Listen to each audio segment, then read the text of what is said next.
Ignacio Matías Urteaga, docente, gerente, consultor e investigador en ciencia de datos y gestión de proyectos. Adelante. Buenas tardes. ¿Qué tal? ¿Cómo están? Bien, ante todo quería manifestarles que es un gusto para mí compartir este momento con ustedes. Muy bien. Me imagino que en este momento están con muchísimas ganas de recibirse. Entonces, entiendo, me hago cargo, que de lo que menos quieren oír hablar es de más estudios, ¿sí? Podría parecer abrumador. Con todo, si voluntariamente se asoman al tema, es porque me imagino que esto de la ciencia de datos quizás les causa un poquito de curiosidad. Muy bien, está fantástico. Vamos a empezar entonces por mirar lo que nos está pasando con el mercado laboral en ciencia de datos.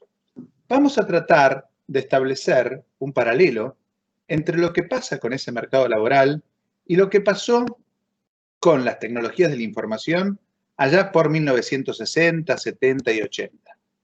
Vamos luego a reflexionar con qué tiene que ver esto del desarrollo de nuevas profesiones, cómo es el proceso por el cual se funda una nueva ciencia, una nueva rama de la ingeniería. Eso nos va a llevar a preguntarnos cuáles son las cosas que necesita saber un científico de datos. Y a partir de eso, vamos a reflexionar sobre dos procesos. El primero, cómo es el proceso formativo. Cómo, a partir de lo que yo soy, ingeniero, químico, físico, matemático, informático, puedo devenir en convertirme en un científico de datos. Y después vamos a dedicar una última mirada a lo que pasa con el proceso de reconversión laboral. Cómo, si yo tengo antecedentes de, no sé, ingeniero en minas, puedo terminar teniendo un título de ciencia de datos en otra compañía. Muy bien, eso es lo que nos preocupa para el día de hoy. Entonces, como ustedes se pueden imaginar, la demanda para lo que son científicos de datos viene creciendo. ¿Sí? Esto no es ningún misterio para ustedes. Todavía el campo, o sea, a qué llamamos ciencia de datos y a qué no, de qué forma parte o no, eso no está totalmente bien definido. Estamos en un momento de flujo. Por eso es que nos encontramos todo como una jungla, una explosión de siglas que aparecen y desaparecen y hacen que uno se maree y hasta le dé miedo de meterse en ese campo. Muy bien. Por otro lado, ¿sí? Nos encontramos que distintas organizaciones, distintas empresas tienen visiones divergentes. Sobre todo, los distintos proveedores de soluciones del campo no apuntan todos para el mismo lado. Claro, cada uno trata de llevar agua a su molino. Y los que estamos tratando de hacer esto, estamos muy expuestos a que sean las herramientas de las cuales nos enamoramos las que nos lleven de la nariz, ¿sí?, a realizar determinadas acciones y no sean las necesidades del negocio. A ese proceso yo lo conozco con el nombre de la lujuria tecnológica. Muy bien. En medio de todo esto, ¿sí?, las empresas contratan científicos de datos, el gráfico nos muestra cada vez más, pero no siempre está muy claro para qué los van a usar. Y consecuentemente, cuando uno no sabe a dónde va, es muy frecuente que no llegue, por muchas ganas que le ponga, y esto produce no pocas frustraciones. Muy bien. Se hace entonces difícil pegarle bien al punto, acertar, en cuál es la verdadera demanda. Esto que vemos como demanda creciente y registrada es seguramente una parte de la demanda total. Y todavía falta que venga la gran explosión. ¿Por qué? Y bueno, porque lo que nos tenemos que encontrar es que esto en algún momento tiene que llegar a las empresas pequeñas y medianas, a las pymes. Mi sensación es que el proceso que estamos viviendo se parece dramáticamente a lo que ocurrió hace 50, 60 años con las tecnologías de la información. Ustedes son muy jóvenes y no se acuerdan, pero capaz que los padres o los abuelos les pueden contar que al principio las computadoras eran objetos casi míticos, muy raros y por sobre todo muy caros, que estaban solo disponibles para gobiernos o grandes corporaciones. De hecho, uno de los presidentes de IBM en algún momento declaró que él no veía mercado para más de 5 computadoras en el mundo. Y en otro momento declaró que no había mercado para más de 1 o 2 computadoras por país. Qué lejos ha quedado todo eso. Bien, ¿cómo ocurría el modelo en ese momento? Muy interesante. Llegaba, por ejemplo, IBM a una empresa que se iba a informatizar, lo cual significaba una inversión brutal, le tomaba un test de coeficiente intelectual, así puro y duro, a los voluntarios, elegía a los más inteligentes y los capacitaba. O sea, los profesionales que faltaban, porque claro, imagínense, en ese momento prácticamente no había carreras de informática. Entonces, agarraban gente que venía de otras áreas. Muy bien, muchos de ellos fueron ingenieros. ¿Y qué les pasaba? Bueno, los entrenaban mientras hacían el trabajo.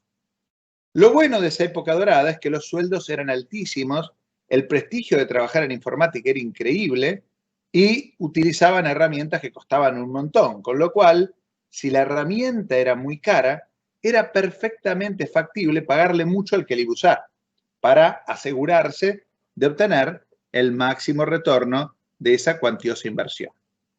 Bueno, les decía yo que todavía nosotros tenemos que ver que la ciencia de datos termine de llegar al mundo de las pequeñas y medianas empresas, como, estamos todos seguros, ya llegó hace años la informática.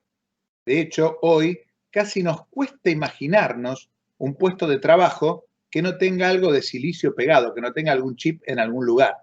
Hasta los puestos más simples empiezan a tener cosas que en el fondo son computadoras. Bueno, ¿cómo se va a producir este desembarco de la ciencia de datos en el mundo PYME?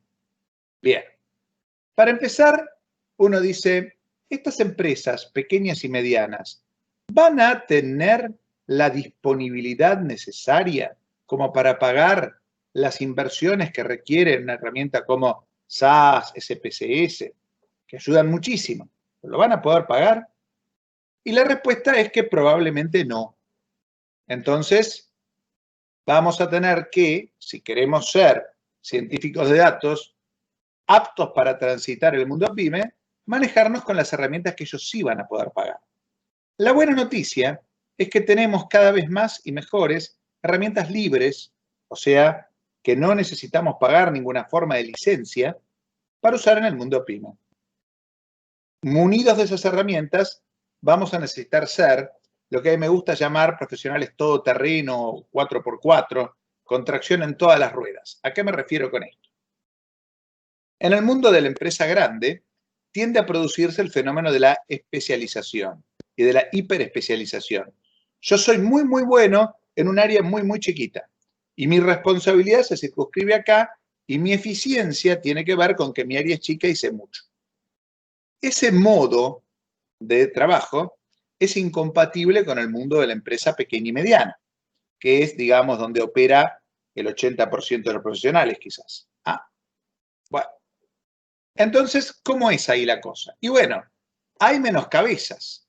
La cantidad de funciones a cubrir en una empresa grande o pequeña es más o menos la misma.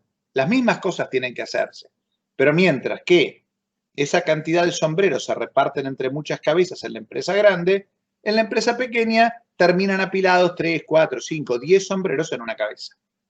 Entonces, nuestro científico de datos orientado o compatible con el mundo PYME va a tener que ser capaz de funcionar como un equipo unipersonal con un montón de competencias. Muy bien. Pero esto no es todo. Una cosa que caracteriza a las empresas pequeñas es la agilidad. Rápidamente deben su supervivencia a darse vuelta en el aire y reconvertirse si las condiciones del mercado son desfavorables.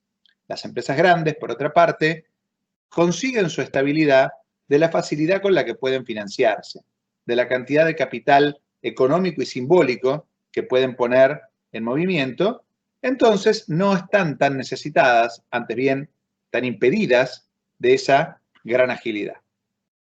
Muy bien. Pero para ser ágiles, necesitan ver los resultados en un tiempo corto. Hay una teoría de recursos humanos fascinante que ata la complejidad de las decisiones con la duración de los ciclos. Cuanto más largo es el tiempo que tardo para ver las consecuencias de una determinada decisión, más compleja es esa decisión. Dentro del mundo PYME tenemos decisiones más simples en ciclos más cortos. Por lo tanto, nuestros profesionales de ciencia de datos compatibles con este mundo van a necesitar producir valor pronto. Y esto es una gran diferencia contra los proyectos que se pueden encarar en una empresa grande, que tranquilamente tiene sentido que produzcan valor a 2, 3, 5 años.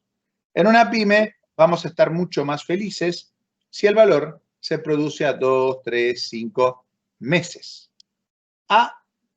Es una diferencia, una gran diferencia.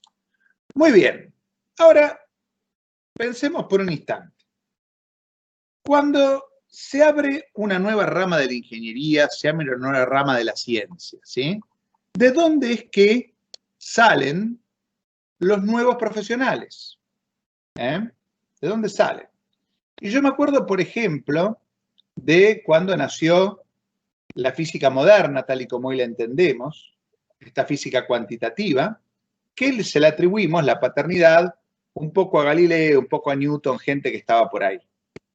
¿Y de dónde venían ellos? ¿Qué habían estudiado?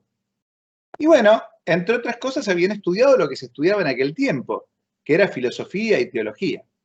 O sea, de algún modo, y para la concepción de ellos, venían de las ciencias que le provenían a la nueva disciplina de su fundamentación. Otra posibilidad es que venga a la nueva ciencia gente que en realidad utiliza las cosas que esa nueva disciplina genera. Y otra posibilidad es que los que llegan sean los que comparten herramientas con esa disciplina. Por ejemplo, me imagino que los que le entregaron el diploma al primer ingeniero electrónico que hubo en el mundo, ninguno de ellos era ingeniero electrónico. Pues claro, le estaban entregando el diploma al primero. Sino que eran ingenieros eléctricos o físicos o matemáticos o químicos, ¿sí? Gente que venía de otras disciplinas que le habían aportado fundamentos, que le habían aportado herramientas, o eran gente con la que compartían aplicativos. Muy bien, perfecto. De ahí salen los nuevos. ¿Cómo podemos resumir este concepto de que compartimos herramientas, de que nos hacen fundamentos, ¿sí? O de que utilizan nuestro producto? Bueno, a mí se me ocurrió que la forma de resumir todo esto es que estas disciplinas viejas, de donde vienen los nuevos, son las que tienen competencias transferibles, o sea, habilidades que vamos a poder llevar de un mundo al otro. Muy bien, fantástico entonces. Vamos a ver que entonces la pregunta es, bueno, está bien, Ignacio, ¿cuáles son entonces las competencias que necesita un científico de datos? Y esto empieza a ponerse interesante. ¿Por qué? Y bueno, porque por un lado decimos, bueno, miren, un científico de datos tiene que manejarse fácilmente con el lenguaje de consultas, el SQL, los motores de base de datos relacional y todo eso. Y si no, y bueno, es la forma en la cual están el grueso de los datos disponibles. Hay que aguantarse y aprender. Perfecto. Además de eso, y lo siento, probabilidad y estadísticas hay que entenderlas. Hay que entenderlas. Esto no significa que hay que ser capaz de calcular los detalles. Muy importante la diferencia. Uno entiende, por ejemplo, que es una integral, ¿sí? Como el área bajo la curva. Y ya con eso se queda tranquilo. Y puede usar el concepto mientras no le pidan que haga una integral. Y entonces le dicen, no, acá haces una sustitución por el arcotangente de x sobre 2. ¡No! ¡oh! Uno dice, ¡socorro! ¿Qué es eso? Eso no es entender una integral. Eso es capacidad de operar. Y hoy, la capacidad de operar, en buena medida la tenemos transferida a las herramientas. Y si no, para lo que les acabo de decir, fíjense en matemática. Entonces, lo que el científico de datos va a necesitar no es poder hacer complejas demostraciones. Eso se lo dejamos que se entretengan los matemáticos. Sino que lo que va a precisar es entender lo que está pasando. Y en base a eso, poder saber qué herramientas le conviene usar y cuáles no. Bueno, por supuesto, un científico de datos va a necesitar alguna dosis de programación. Eso no tiene arreglo. Y va a tener que poder usar lo que sabe de base de datos y lo que sabe de programación para diseñar y construir los famosos almacenes de datos. Bien, muy bien. Ustedes me dicen, pero acá hay mucho de sistemas. Calma, que no termina. ¿No termina todavía? Me dicen ustedes. No, no termina. Muy bien. Además de eso, va a ser terriblemente importante que el científico de datos pueda presentar adecuadamente los datos. Presentarlos de una manera que la gente lo entienda, ¿sí? Lo entienda. Si no, tenemos muchos problemas. Muy bien. ¿Qué más? Vamos a precisar que la gente no solo pueda presentarlo con gráficos. Eso no alcanza. Hay personas que entienden mejor lo que le están manifestando con gráficos. Pero otras personas, para interesarse en un tema, necesitan que se lo cuenten como una historia. Lo que se conoce como las competencias narrativas o storytelling, si lo quieren decir en inglés por algún motivo extraño. Bien, eso también lo va a necesitar un científico de datos. Por supuesto, va a necesitar dominar todo el campo de lo que se llama analytics, con lo que es el análisis exploratorio, que es el proceso por el cual llega a tener un conocimiento íntimo de lo que pasa con un conjunto de datos, entender las correlaciones que hay entre las partes, el mínimo, el máximo, la media, la mediana, los outliers en cada dimensión. Perfecto. Además, va a tener que ser capaz de construir modelos. Para construir modelos, dentro del mundo de Analytics, tenemos dos grandes ramas. Por un lado tenemos la rama de la inteligencia artificial, por otro lado tenemos la rama del aprendizaje automático o, de vuelta, si por algún motivo lo quieren decir en inglés, dicen machine learning. ¿Sí? ¿Cuál es la diferencia entre uno y otro? Ah, muy divertida. Cuando yo, para pasar de las entradas a las salidas, voy utilizando lo que sé del proceso que convierte esas entradas y salidas, lo interno del problema, sus partes, sus relaciones, estoy dentro del mundo de la inteligencia artificial. Cuando yo quiero saltar de las entradas a las salidas, simplemente estableciendo una ley que las vincule, pero haciendo completa abstracción, olvidándome de cuáles son los pasos intermedios, a eso lo llamamos aprendizaje automático o machine learning. Dependiendo del problema, nos va a convenir más ir por un camino o ir por otro. Es más, los dos caminos tienen a su vez múltiples herramientas que vamos a necesitar, por lo menos saber que existen, y que vamos a necesitar aprender a probar para, frente a cada problema y a cada conjunto de datos, poder elegir la que más nos sirve. Recuerden que esto tiene un componente artesanal. Esto no es algo que yo aplico desde principios hacia adelante. No tengo el manual escrito. Esto es algo que voy descubriendo por el camino. Así que mucho cuidado. Muy bien.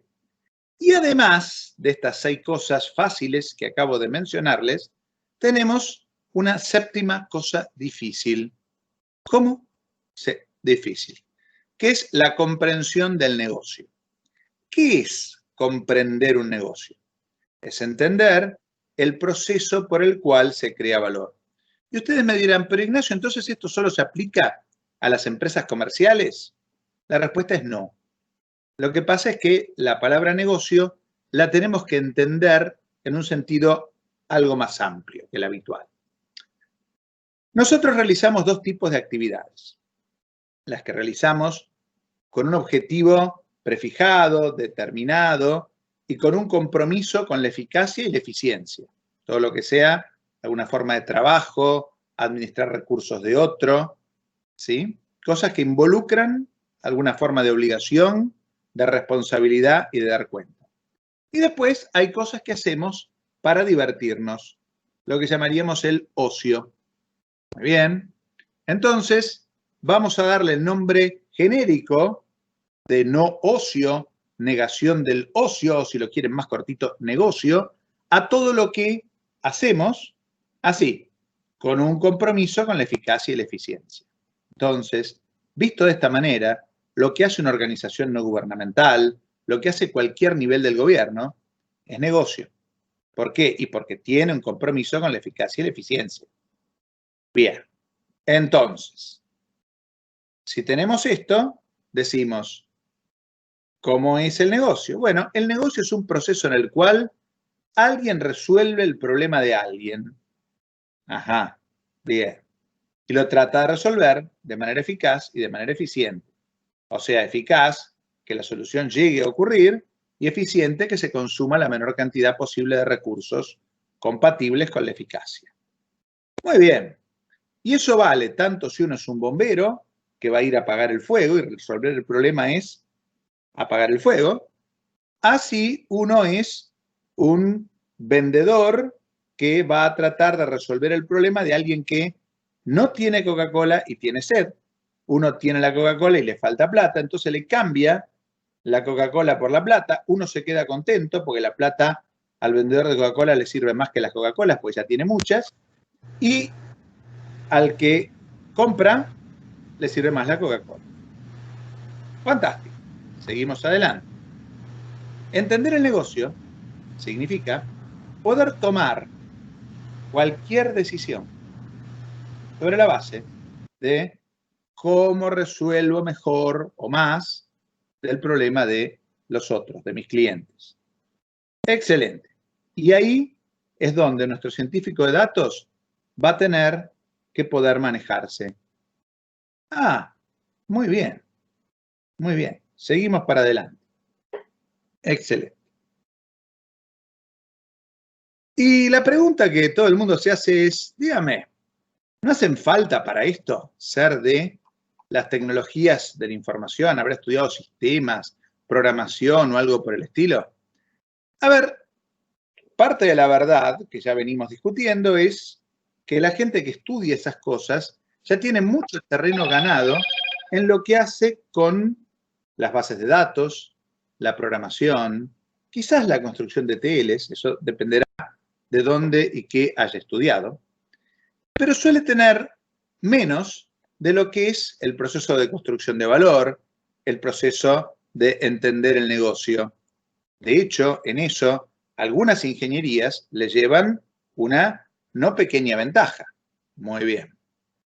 Y además, dependiendo de qué en casas de estudio fue, porque no son ni remotamente todas iguales, ¿sí? Ni remotamente, se va a encontrar con que aprendió más o menos de la parte de probabilidad estadística. Quizás en algunos lugares, desgraciadamente, pusieron mucho énfasis en enseñarle a calcular unas pocas cosas en vez de enseñarle a entender más cosas. Se suele dar, es una picardía. Además, tenemos el problema de que quizás no les enseñaron mucho de cómo comunicar los resultados a personas que no tienen formación técnica y quizás desarrollaron muy poco sus habilidades narrativas. Muy bien. Y dependiendo de cómo haya sido su programa, habrán aprendido más o menos de las cosas que identificamos como minería de datos, analytics y todo eso. Muy bien. Por otra parte, ¿sí? ¿Qué nos pasa? Bueno, los de IT, entonces, esta funcionábamos en el manejo de algunas herramientas que son imprescindibles. O sea, con eso pueden correr rápidamente.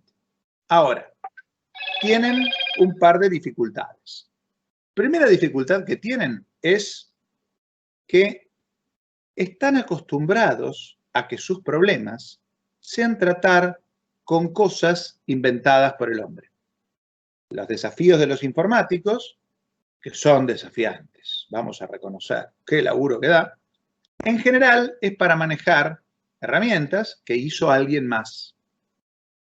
Y si pensamos en cualquier lenguaje de programación, si pensamos en cualquier motor de base de datos, en cualquier framework, en lo que quieran, el que lo construyó trató de ponerle mucha cabeza, trató de poner mucho esfuerzo, de concentrarse en que su obra fuera fácil de usar. No la hizo difícil a propósito. No es que no le importaba. Entonces, las dificultades que tratan de resolver y que los han entrenado para resolver, están construidas para ser accesibles. Lamentablemente, la naturaleza no viene así. No viene con ninguna garantía, ¿sí? Se podrá explicar toda la física con ecuaciones sencillas. ¿Por qué? ¿De dónde? Bueno, entonces, la gente como ustedes, que en alguna medida ha aprendido a enfrentar a la naturaleza con toda su complejidad, está en mejores condiciones. Notable. Bien. Después, la gente de Haití, mucha de ella por lo menos, está acostumbrada a que todo es clasificable y ordenable, que hay una regla y una norma para cada cosa. Y eso, en el mundo real, a veces no se da. A mí me gusta pensar que nuestras disciplinas que estudian la realidad enfrentan como 3 niveles distintos de dificultad. El primero es el más simple de todos, es el nivel del laboratorio. En el laboratorio, cuando uno agarra y trata con un problema, se encarga de atar en lo posible todas las variables para que solo se mueva el resultado y la causa que uno quiere estudiar. De a uno, por favor. Y claro, en general se consiguen buenos resultados. Cuando uno trabaja en el mundo real, lo que llamaríamos trabajar en el campo, en una fábrica, lo que sea, en una mina, entonces ahí la libertad que tenemos para atar las variables es menor y entonces las correlaciones que encontramos entre lo que predicen las fórmulas y lo que midimos son menores. O sea, tenemos más ruido, más problemas. Y hay un tercer nivel de dificultad que, si ustedes quieren, es el nivel que enfrentan los economistas, ¿sí? Uno dice, el economista hace un cambio y sus objetos de estudio hacen algo para oponerse a ese cambio. Entonces, claro, las cosas tienen muchísimo más ruido y son muchísimo menos predecibles. En ese sentido, la gente de Haití está más allá del laboratorio, en el sentido que se parecen más a cómo los matemáticos ven la realidad, que es de una manera absolutamente pura, diáfana, donde todo se clasifica perfectamente y donde hay certezas absolutas. Bueno, eso a la hora de enfrentar el mundo de la ciencia de datos es complicado, porque no es lo que pasa. Lo que pasa está de algún modo a mitad de camino entre lo que ocurre trabajando la ingeniería en el campo y lo que ocurre trabajando la economía. Ay, ay, ay. Bueno, el mundo no funciona de esta manera. Bueno. Entonces, ¿por qué me parece a mí que los ingenieros tienen buenas posibilidades para lanzarse de cabeza al mundo de la ciencia de datos? Porque ya parten con varias cosas desde su formación de base. Primero, están entrenados para buscar soluciones. Si no las encuentran, seguir buscando. En general, como profesionales, tienen un interesante nivel de resiliencia. Toleran la frustración. Están acostumbrados a moverse en el mundo de lo complejo, a no pedir que se muevan solo dos cosas. Eso es una gran condición. ¿Por qué? Y porque las empresas son lo que son, el mercado es lo que es, y no va a parar por nosotros. No le vamos a enseñar cómo tiene que hacer las cosas. En todo caso, vamos a aprender de él. Y además, reciben formación sobre cómo manejarse en el complicado mundo de una empresa o una organización. Cómo se ejerce el liderazgo, cómo se dan premios, castigos, recomendaciones, etc. Bien.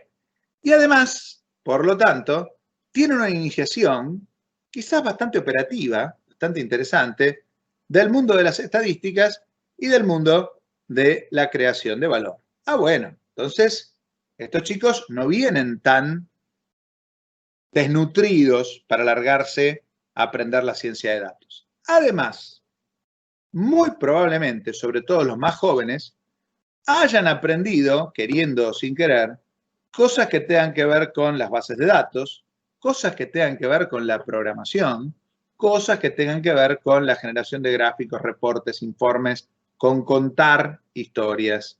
Así que esto yo no lo daría como una desventaja total que tienen.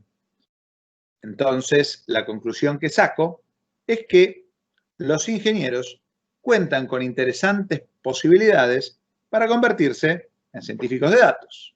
A ver, ahora vamos a reflexionar sobre cómo funciona el proceso que arranca con un no científico de datos y termina con un científico de datos. Bueno, ¿cómo es ese proceso formativo? Lo primero que ustedes se habrán dado cuenta es que llegan a la ciencia de datos profesionales desde distintas disciplinas. Ah, ¿entonces les puedo enseñar a todos lo mismo? No. ¿Por qué? Y porque estaría repitiendo cosas que ya vieron. Porque estaría tratando de saltar lo que cuesta para mantener a todos al mismo tiempo. Eso es una condena que como sociedad todavía nos tenemos que sacar de encima. Se llama la educación lineal. Todos entran en el curso el mismo día. A todos les damos los mismos materiales y se espera que todos lleguen al final juntos. Y yo me pregunto, ¿esto es razonable? A ver, distintas personas procesan la información a distintas velocidades. Además, algunas personas tienen una vocación profunda de llegar hasta el final de los problemas y otras se contentan con simplemente poderlos manejar. ¿Está bien? ¿Está mal? Depende. Ajá. Después, cada uno de nosotros, sobre todo una vez que uno se hizo más o menos adulto, tiene una vida complicada donde hay un trabajo, hay una familia, hay muchos distractores que se llevan pedazos no controlados de mi tiempo. ¿Puedo esperar que todos en la clase tengan al mismo tiempo? No. Ahora, pedir esa uniformidad en un mundo donde lo que hay es no uniformidad, donde lo que hay es diferencia, es ridículo. ¿A qué lleva esa ridiculez? Bueno, la ridiculez lleva al desperdicio de recursos. El que llegó con más tiempo, más rápido, menos profundo, capaz que se aburre, que desperdició recursos. Y otro no llegó. ¿Qué tienen en común? Es que el que desperdició recursos con el que no llegó. Lo que tienen en común es la frustración. Y la frustración que nos va causando la vida en general, pero el sistema educativo en particular, conspira contra nuestra creatividad. Y un científico de datos no puede renunciar a su creatividad. Entonces, el proceso formativo tiene que ser personalizado. Esto es, tiene que adaptarse a los tiempos del que esté estudiando, a lo que sabe, a lo que no sabe, a lo que quiere ver más, a lo que quiere ver menos, y de esa manera proteger su creatividad. Entonces, cuando vean un curso muy armadito, que todos ven lo mismo al mismo tiempo, que todos van juntos, que no hay manera de correrse para adelante, para atrás, sospechen. Sospechen porque ese puede no ser el mejor camino. Bien, ¿sí? Entonces, ¿cómo es el proceso de reconversión en científico de datos? O sea, ¿qué tengo que hacer para yo que estoy trabajando en un puesto que no es de científico de datos, que no dice ni ciencia ni datos por ningún lugar de lo que es mi descripción del puesto? ¿Qué es lo que tengo que hacer para llegar a convertirme en alguien que sí trabaja de científico de datos. Mi propuesta, lo que suelo recomendar a la gente, sobre todo a la gente que no viene de sistemas, es que va a ser muy difícil que algún selector, ¿sí?, los ponga en un puesto de científico de datos. Van a decir, ¿y vos qué hiciste? Un cursito. No le interesa. Y no se va a fijar si puede resolver el problema. Entonces, ¿cómo evitamos este escollo? Muy fácil. Primero, lo que yo llamo corrimiento lateral encubierto. Trabajamos en una organización. Seguro que esta organización tiene algún problema para el cual la ciencia de datos puede aportar. Entonces yo voluntario, ¿sí?, así alegremente, para aparte de mi trabajo normal, tratar de ver cómo resuelvo ese problema. Y entonces, como ya estoy en la organización, probablemente ya entiendo el negocio, tengo acceso a los datos, entiendo qué les duele, estoy en una no mala posición para hacer un pequeño aporte. Obviamente, tengo que elegir un problema simple. No tan simple que parezca trivial, pero no tan complejo que no me sale. Con esto, ¿sí?, voy ganando experiencia, reconocimiento interno y habilidades que después puedo llevar a otro lugar. Mucho, mucho cuidado acá. ¿Por qué? Porque si ya hay dentro de la organización un área que hace ciencia de datos, no me interesa ponérmelos de enemigos, porque parte de mi aspiración va a ser que me lleven con ellos. Muy bien. Entonces ahí, mucho cuidado. Cuando hay varias áreas, uno puede caer víctima de alguna bala perdida entre distintas áreas de la organización. Yo no sé si pasará en México, pero aquí es muy común que distintas gerencias o direcciones estén en conflicto y entonces una bala perdida nos puede hacer mucho daño. Bueno, pero mientras tanto, y si lo hacemos con cuidado, esto nos va a permitir en alguna futura entrevista de trabajo decir, yo hice esto, aquello y lo otro, que es ciencia de datos, aunque mi descripción del título no lo diga. Muy bien. Después llega el momento de hacer visible ese corrimiento lateral. Bueno, ¿eso en qué se va a manifestar? ¿En más dinero? Difícil. Pero es más fácil conseguir que en la descripción de mi puesto agreguen o ciencia o datos o las dos o algo parecido. ¿Sí? Bueno, eso viene muy bien porque frente a un futuro selector, ya tengo experiencia. Cambia completamente el juego. Y en alguna medida, ahí puedo aprovechar que a algún jefe o gerente le puede interesar que alguna de sus áreas tenga un título con algo de moda. Es triste pensar que las decisiones de las jerarquías incluyan a la moda como uno de los criterios decisorios. Pero nos ponemos la manito sobre el corazón y decimos, y sí, algo de eso pasa. Muy bien, entonces llegamos a que esto se nos refleja en nuestro título. Muy bien. Después viene el desafío de cambiar de empleador. Entonces, la primera pregunta es necesario realmente cambiar de empleador? ¿La verdad lo preciso? ¿Sí? Bueno, hay un pequeño problema y es que nadie es profeta en su tierra. Entonces, si uno no llegó a esa organización como científico de datos, entonces lo que le puede ocurrir es que tampoco lo reconozcan nunca realmente como científico de datos. Lo vean siempre como un programador, un analista, ¿sí? Otra cosa. Entonces, bueno, eso es un problema. Después, conviene, ¿sí?, como científico de datos que estamos desarrollando una carrera en ese sentido, haber pasado por varias empresas. A ver, mientras lo de varias no sean excesivas, ¿sí?, hoy en día está mucho menos mal visto el haber pasado por varias empresas que el haber estado en una empresa toda la vida. Entonces, esto ayuda a tener varios puntos de vista, a verse expuesto a distintas herramientas, distintos grupos humanos y nos puede servir. Muy bien. ¿Conviene ver varias industrias? De vuelta, ¿sí?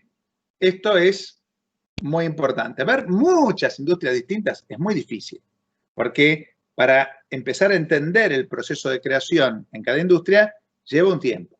Dependiendo cuán rápido o cuán lento aprende cada uno, son entre meses y años. Entonces, ver varias industrias puede significar que ninguna la termine de entender. Y eso sí sería malo.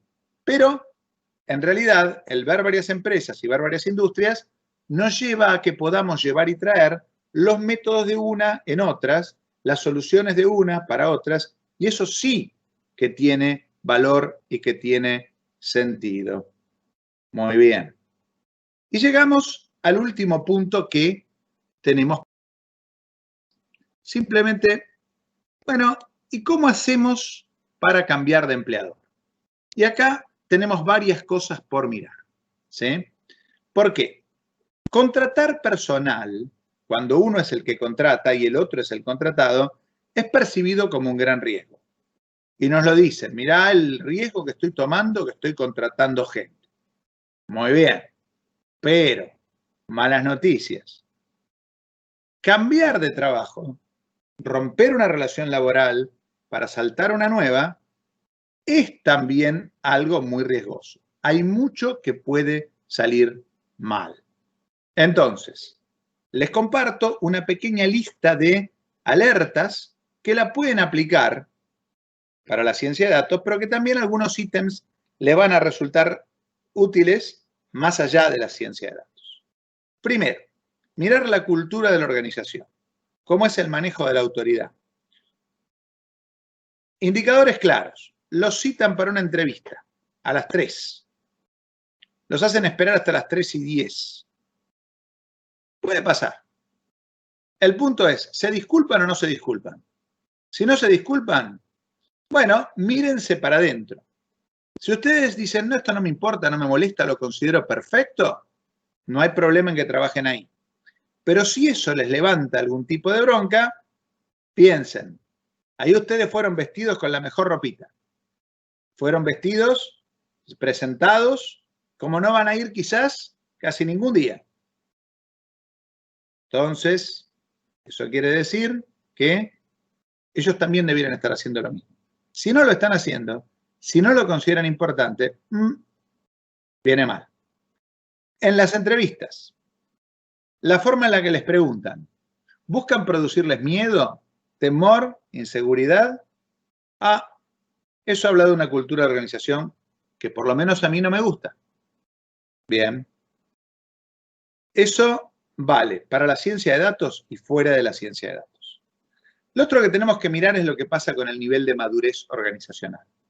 Investiguen y se van a dar cuenta que existen diferentes niveles en los cuales puede estar la madurez de una organización. Si ustedes están saltando de una organización más inmadura a una más madura, probablemente les signifique de algún modo un placer y un desafío. Pero si están saltando de una más madura a una más inmadura, eso va a ser frustrante. Entonces hay que mirarlo. Y hay que mirarlo en dos dimensiones. En la dimensión de la madurez para la ciencia de datos, muy linda del Gartner Group, que la pueden buscar, y hay que mirar también la madurez en gestión de proyectos. ¿Por qué? Porque desgraciadamente las cosas que hacemos en el mundo de la ciencia de datos son proyectos. Son proyectos. Entonces, si soy muy malo haciendo proyectos, no tengo chance de ser bueno haciendo ciencia de datos. Bien. Entonces, si voy a ir a una organización menos madura que la que vengo, tengo que ir muy preparado y muy concientizado a que cosas que eran fáciles van a ser de vuelta difíciles. Bien. Y por último, con esto vamos a cerrar, recuerden la pirámide de compensaciones de Maslow. ¿Qué nos decía? Nos decía que nosotros aspiramos a que nos compensen por nuestro esfuerzo en múltiples niveles. Va del nivel más básico al nivel más elevado. Él lo parte en 5, pero tanto da. En el nivel más básico tenemos, por ejemplo, el salario, sueldo, dinero. En el nivel más elevado tenemos la autorrealización, cuando sentimos que dejamos un legado, qué sé yo.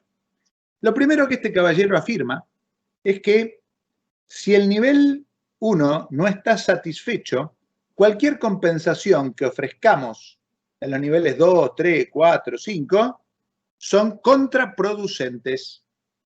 En cambio, si el nivel 1 está satisfecho, poner más compensación en el nivel 1 no es valorado, no ayuda, es desperdicio.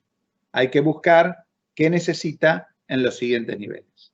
Entonces, mi sugerencia para ustedes frente a un cambio de empleador es: estudien a Maslow, busquen la pirámide, ubiquen dónde están sus necesidades, si les falta dinero, si les falta seguridad, si lo que sea, y una vez que tienen claridad en su necesidad, ahí pueden desembarcar en la nueva organización y justipreciar, ¿sí?, el paquete de compensación que les ofrecen es compatible con lo que ustedes necesitan. Si no lo es, si está desbalanceado de arriba, de abajo y qué sé yo, bueno, hay que tener mucho cuidado. Perfecto. Entonces, por las dudas tengan ustedes más preguntas, consideraciones o demás, les dejo el sitio del instituto, les dejo mi mail y quiero aprovechar muchísimo la ocasión de agradecerles que me hayan escuchado, que les haya interesado y bueno, quedo entonces a su disposición por si quieren hacer preguntas. Muchas gracias.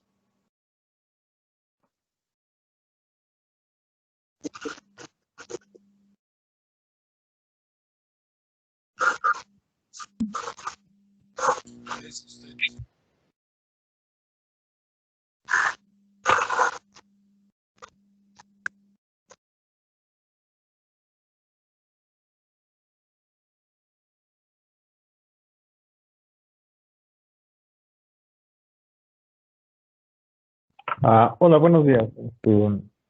Soy David Reyes Coronel.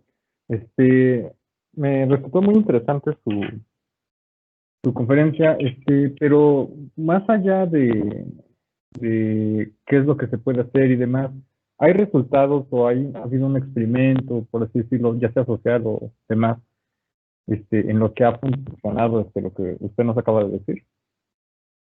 ¿O solamente es teoría en sí? A ver, ayúdame a entender la pregunta. Experimentos en cuanto a la educación superadora de lo lineal no es solo teoría, estamos desarrollando cursos de esa manera. Y lo que encontramos es que tenemos menos deserción, encontramos que tenemos más gente que queda satisfecha por lo que ve, menos frustración, y que hay gente a la cual realmente el ir por ese camino le cambia la vida, porque le permite ir incorporando los conocimientos al ritmo al cual los puede aceptar. Ahora, si me estabas preguntando por si hay experimentos de que con aplicación de la ciencia de datos se resuelven los problemas de las organizaciones, sí. De hecho, nosotros entendemos que contar esos casos, tanto los llamados casos de éxito como los casos de fracaso, o sea, las veces que tratamos de hacer algo y salió mal, es terriblemente formativo. Y como parte de los cursos también lo contamos. Ok, sí, me refería a esa última parte. Bien, bien, bien, sí, hay muchas cosas que hemos hecho, qué sé yo, por nombrar algunas. Encontrar prospectos en un mercado que sean más susceptibles a algunas acciones de venta directa. En un mercado prácticamente desconocido, el mercado brasileño. Lo hicimos desde una compañía argentina. Después, la otra que hemos hecho es encontrar un mecanismo para la selección de telemarketers que evitara contratar a teleoperadores, televendedores que fueran a no funcionar. Y conseguimos enriquecer la muestra un montón. ¿Qué más? Bueno, hay cosas que tienen que ver con detección de fraude, hay aplicaciones a la salud. Nosotros trabajamos en un programa de inteligencia artificial que ayudara a lo que es el triage telefónico para el prehospital. ¿Sí? Cuando la gente llama desde la casa para decir, me duele esto, aquello y lo otro, que un programa ayude a decidir si eso era urgente o no y en qué medida. También hemos hecho cosas que tienen que ver con agarrar una distribución de una flota de ambulancias y optimizar la disposición de las bases mirando los tiempos de viaje, la distribución de la demanda y demás. Eso lo hicimos para la Comunidad Autónoma de Cataluña. ¿Sí? O sea, se pueden hacer muchísimas cosas y que realmente tienen un impacto social importante. Lo último que publicamos tenía que ver con una forma de detectar tempranamente en los cursos virtuales cuáles eran los alumnos con mayor probabilidad de desertar, como para realizar una acción de contención sobre esos alumnos antes de que interrumpieran el diálogo con el instituto educativo. Ok, muchas gracias. Por favor, faltaba más.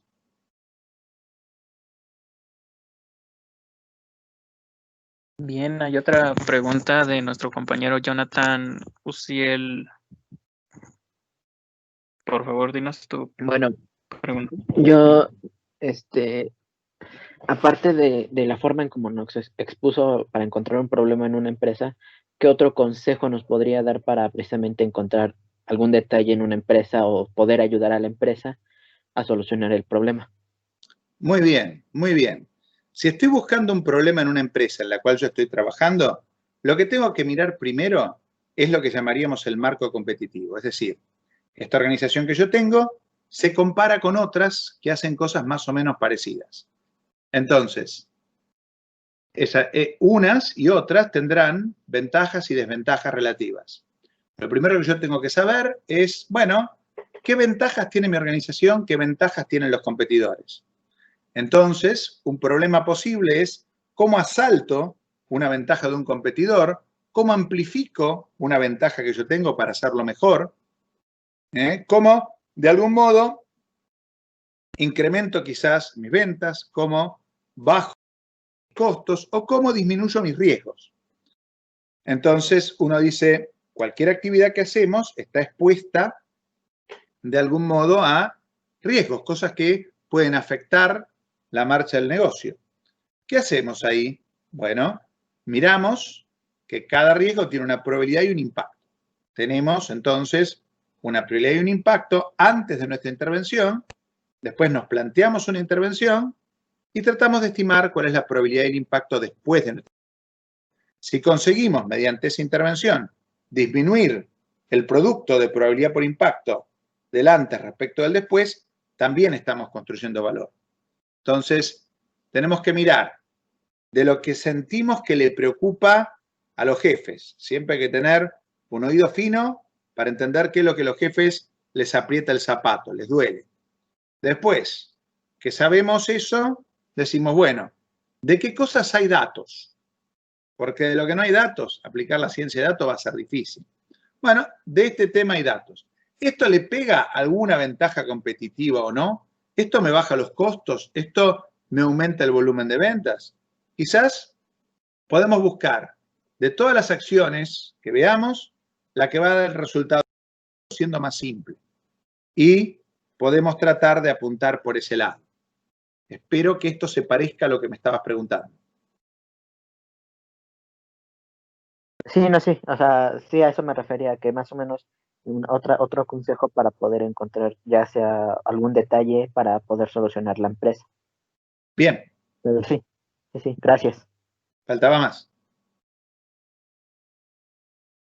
Y pasamos con la última pregunta de compañero Osmar Miguel Cruz. ¿Qué tal? Muy buenos días. Muchas gracias por la conferencia. Bueno, mi pregunta es respecto a los contratos que son por outsourcing.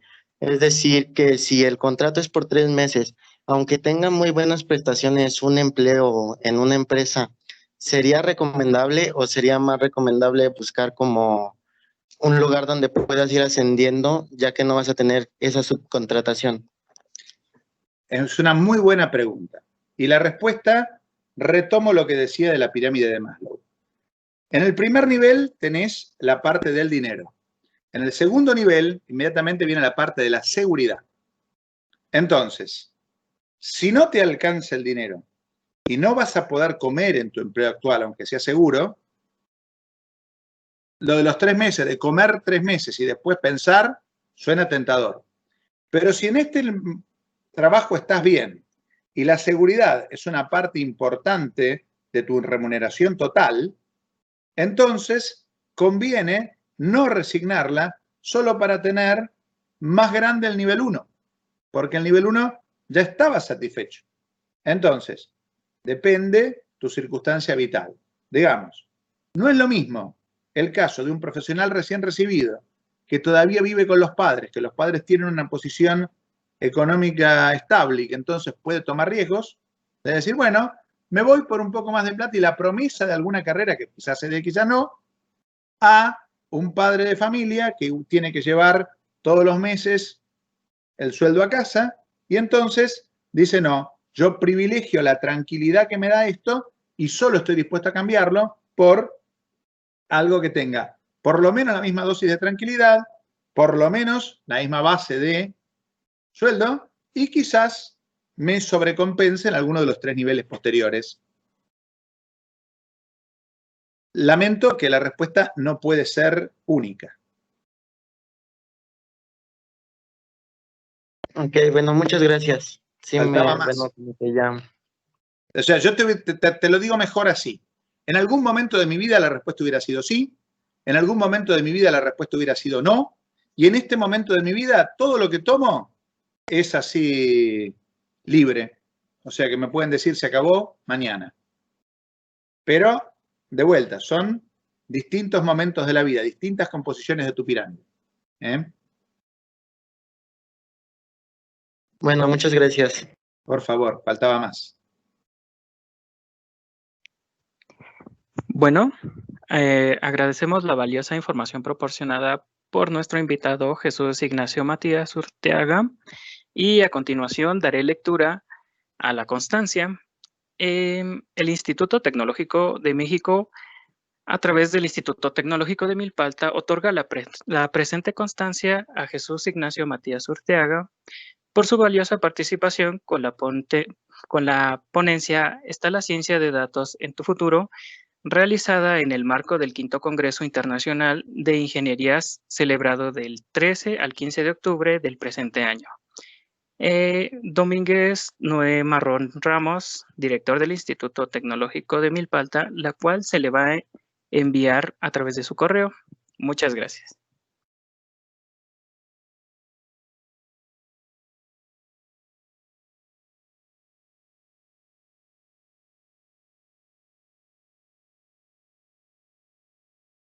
Bueno, muchas gracias a todos ustedes. Adiós y hasta siempre. Muchas gracias. Muchas gracias. Gracias. Muchas gracias. Gracias. Gracias.